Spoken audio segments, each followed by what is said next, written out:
Welcome back, guys, gals, and non-binary pals, to another reading of A Starstruck Legacy. This will be Chapter 3. Here's the summary. Now that he's made it into UA's support course, Izuku does his best to prepare for the upcoming sports festival. Izuku walked down the halls of UA with a pep in his step, though that didn't exactly stop the dread from piling up. Okay, first day. Just gotta make sure I make a good first impression with my classmates. Hopefully the topic of quirks doesn't come up, because they don't need to know my lack of one. As he turned the corner to the entrance to the support lab, he noticed a familiar face pacing back and forth impatiently outside the door, which was odd because he thought he was early. "Oh, Hatsume, it's you! You got in!" Izuku greeted as he ran up to her. The sound of Izuku's voice pulled Mei from her focused pacing, and she shot him a wide smile. "Of course I made it in, Greenie! Any school would be insane not to accept the great Hatsume Mei. Also, call me Mei." Izuku was slightly taken aback by the lack of formality, but decided to roll with it. "Oh, well, you can call me Izuku." "Sure thing, Greenie." Sure." Izuku focused his attention on the giant metal door in front of them. "Anyway, it seems like we're both early." "Yeah, and it sucks," Mei groaned. "I mean, how am I supposed to make babies if they don't let me in? My first project should be a door-opening baby." "I feel like breaking into the support lab will get you expelled." "I'll never know unless I try." Suddenly, a third voice spoke up. "Please don't tell me you're thinking of breaking the law on the first day, Mei." Izuku turned to see the same antennas girl from the entrance exam. Her name was Mina, if he remembered correctly. Walking next to her was a boy who looked suspiciously like him, just with messier purple hair and red pupils. "Mina!" Mei shouted with exasperation. "They let you, of all people, in here?"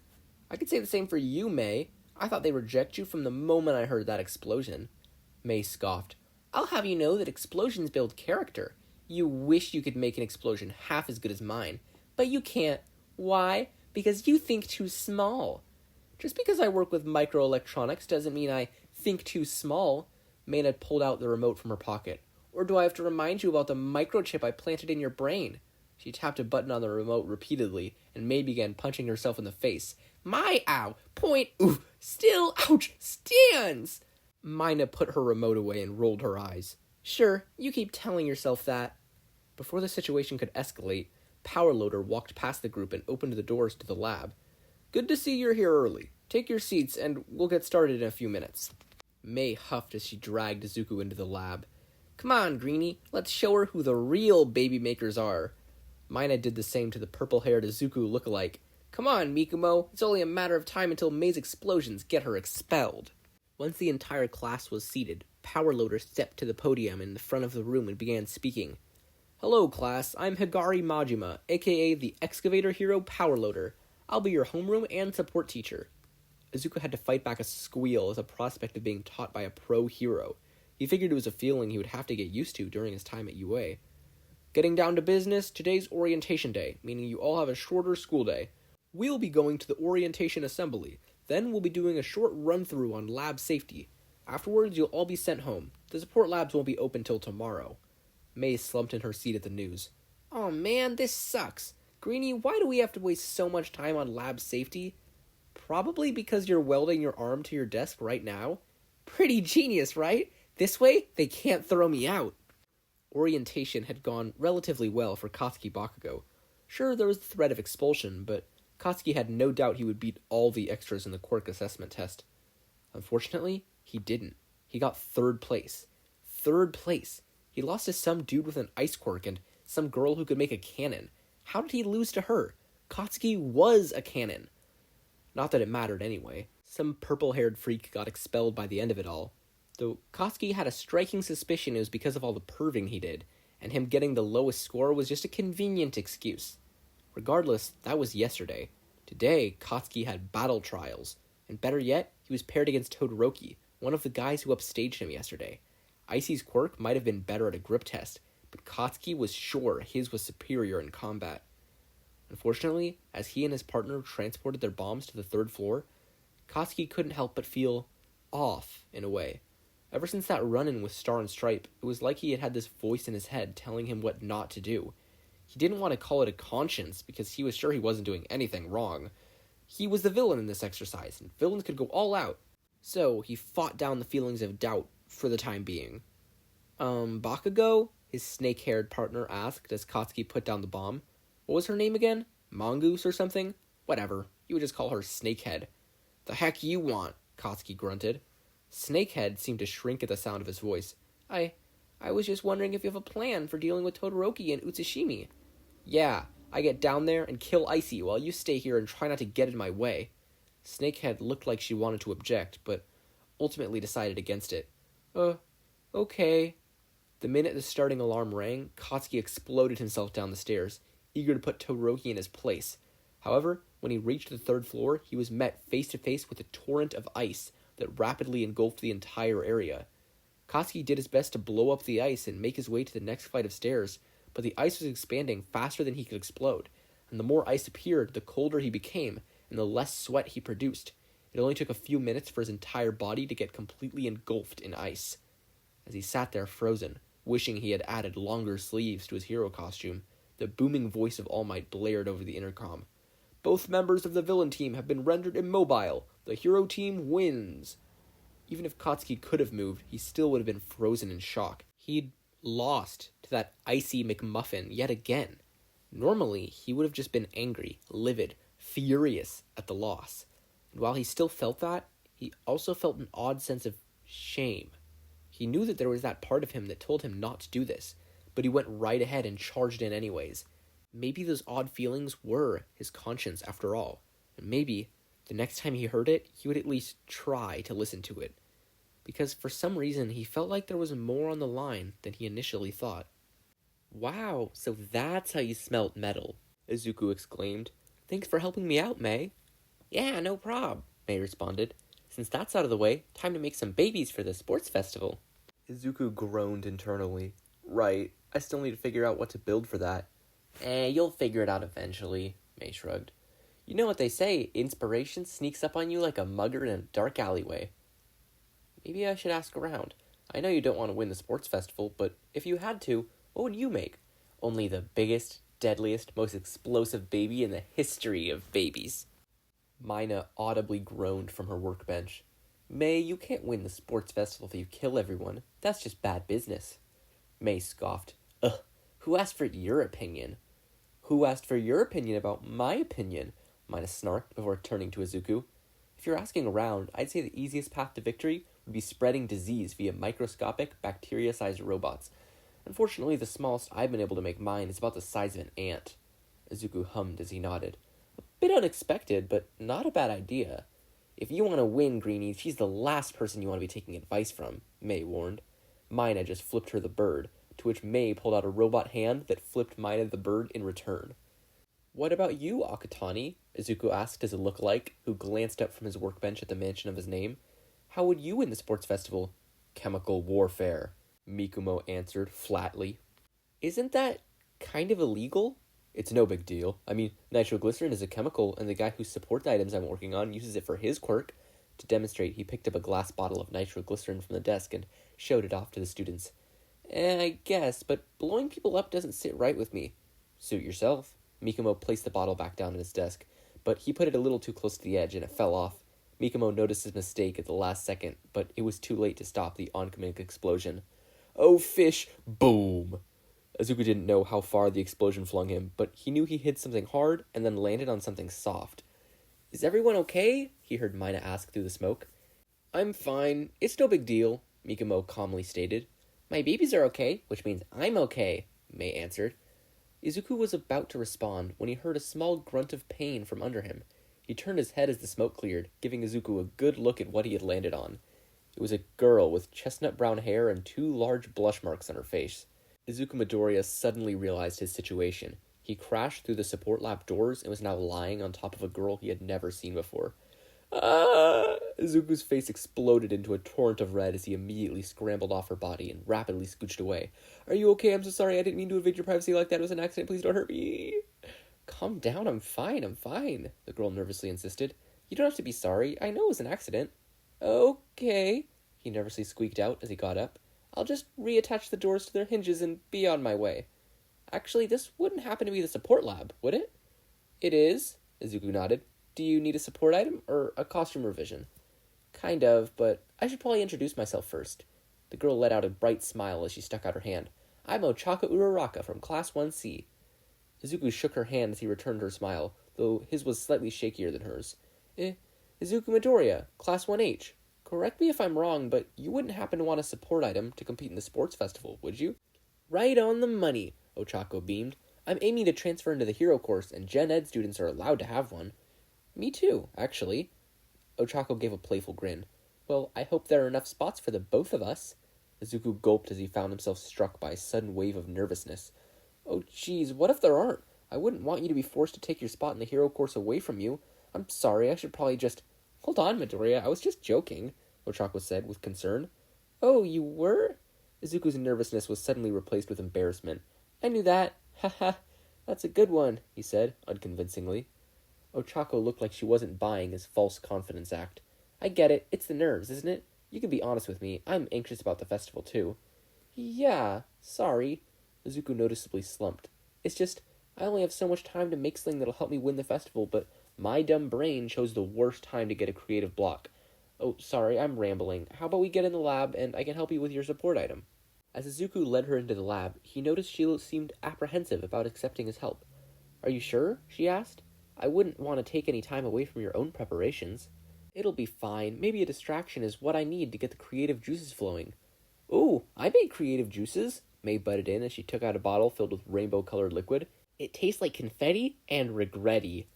That's okay, May. We don't need drugs right now, Izuku said as he sat on his workbench and opened his notebook to a blank page. Let's start with your quirk, Uraraka. If you have one, that is. I do.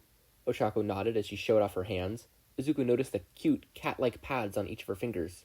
It's called zero gravity. It lets me negate the gravity of any object I touch with 5 fingers. To demonstrate, she grabbed a pen off his desk and floated it to the ceiling. If I press all my fingers together, the gravity returns. Release. Izuku caught the pen and used it to write down the information in his notebook. That's a really good quirk, Uraraka. Great for both fighting and rescue. I'm surprised you didn't get into the hero course with a quirk like that. Aw, thank you, Ochako blushed. But I blame my upset stomach and my lack of air mobility for my failure. What happened? Ochako winced at the memory. The entrance exam had us fight robots. I was doing fine for most of it, but then a super big one came out of nowhere and started tearing up the city. Izuku balked at that. A giant robot? How big? The height of a skyscraper, maybe. Anyway, I got pinned under one of the pieces of rubble, and I'd already used my quirk too much to lift it off. What happens when you use your quirk too much? Do your hands fall off? Do your fingers shrivel up? Do you lose gravity on yourself and fall into the never-ending abyss of space? Ochako chuckled at that. No, nothing that cool. I just lose my lunch. I thought that maybe if I had better air mobility, I wouldn't have gotten trapped under that rubble in the first place. Izuku's brain almost immediately devised a solution to the problem, which he sketched in his notebook. If you can completely remove gravity on yourself, like you said, then all you need is a small push to get going. He showed her his completed sketch, a pair of boots with air jets sticking out the bottom. Ochako grabbed the notebook and smiled at the design. I was just going to suggest something like this. You catch on fast, Midoriya. Izuku's face reddened as he tried to brush off the compliment. Oh, it was nothing. It was an obvious answer. Anyone could have figured it out. Besides, it's a relatively simple design. It wouldn't even take me half a day to build. Really? Ochako's face brightened, and Izuku thought he was looking at the sun for a second. Thank you so much. That means a lot to me, seriously. Like I said, it's nothing. As the rest of the class overheard this conversation, they all collectively agreed that Izuku really needed to learn how to take a dang compliment. But before I get started on that, Izuku turned to another blank page in his notebook. You said you had to fight robots for the entrance exam, right? Uh-huh. You got points depending on how many you destroyed. The funny thing was that the skyscraper-sized robot wasn't worth any points. Not that anyone actually expected to destroy it. Interesting. Izuku tapped his pen to his chin. I might have to look deeper into this. Don't look too deep into the robots, Mina jokingly advised. That's how you get electrocuted. Not funny. Didn't laugh, said May. Shut up. Izuku did end up looking deeper into the entrance exam robots, but he didn't get electrocuted because he did so via computer screen. The support course allowed its students to look over footage of the entrance exam for quirk research, a freedom Izuku planned to take full advantage of. As he looked over the footage for the robots in action, he could feel his brain bursting like fireworks with new ideas, except with slightly less dangerous chemicals. It's so simple, Izuku said to himself as his grin widened maliciously. How could I not see it earlier? The UA robots were designed to be torn apart. But What if they weren't? What if I took the best bits and pieces from each robot model and combined them into one super robot? Then I would be unstoppable. The sports festival would be mine for the winning. Ooh, are we doing our mad scientist laughs? May chimed in. Check out mine. Mina walked into the scene, looking unimpressed. That's no good. Here's how you do it. Mwahahaha. Mikumo shook his head. I was always more of a guy. Akatani, that's Papyrus from Undertale. Did I hear something about evil laughter? Nezu said as he waltzed into the support lab. After it was collectively agreed upon that Nezu had the best evil laugh out of each of them, Izuku walked up to Powerloader's desk, to which the hero looked up at him. How can I help you, Midoriya? I needed your permission to build something, Mr. Majima. I want to build a robot suit of sorts for the sports festival, and I wanted to base it off of UA entrance exam robots. To illustrate his point, Izuku slid a sketch of his robot suit on the desk. It looked like a combination of each of the robot's best traits, including the 1-pointer's wheels, the 2-pointer's scorpion tail and shields, the 3-pointer's missiles, and the 0-pointer's large hands. I wasn't sure if this infringed on copyright or something, so I decided to run it by you just in case. Powerloader hummed as he put the paper down. Izuku couldn't tell what emotion he was trying to portray. I'm going to be honest with you, Midoriya. I'm not a lawyer, but this is most likely copyright infringement. Oh, Izuku visibly deflated at that.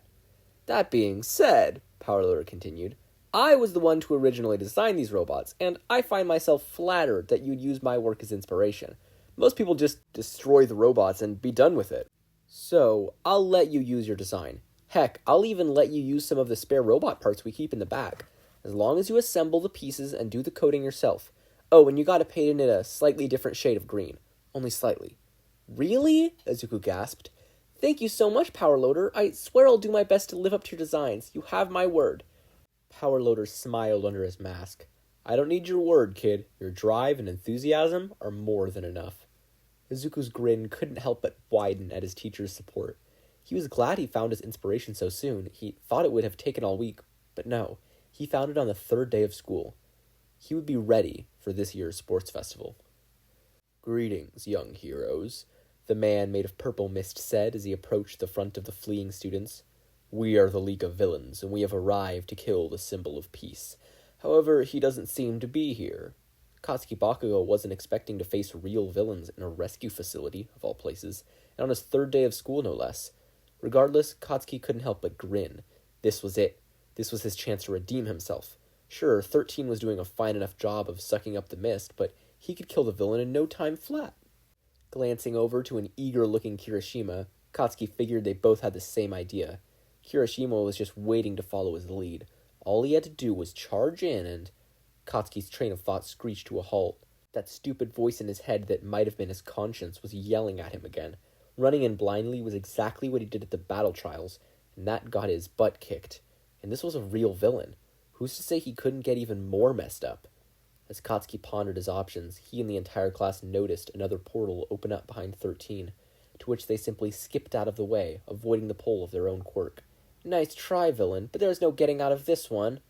The villain seemed to agree. Losing too much of his mist to 13's black hole, he portaled himself elsewhere. 13 and the students immediately ran up to the doors, only to discover they were sealed shut. Though that wasn't a problem 1 or 2 black holes couldn't solve.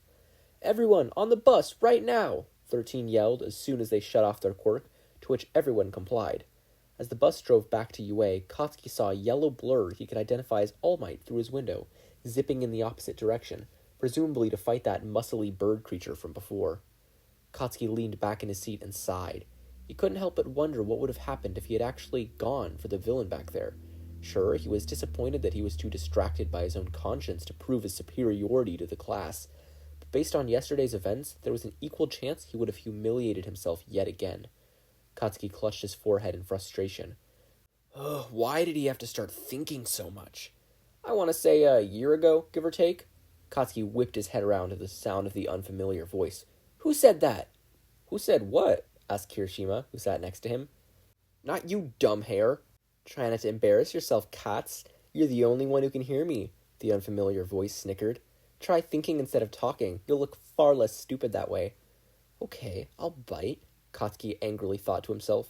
Who the heck are you?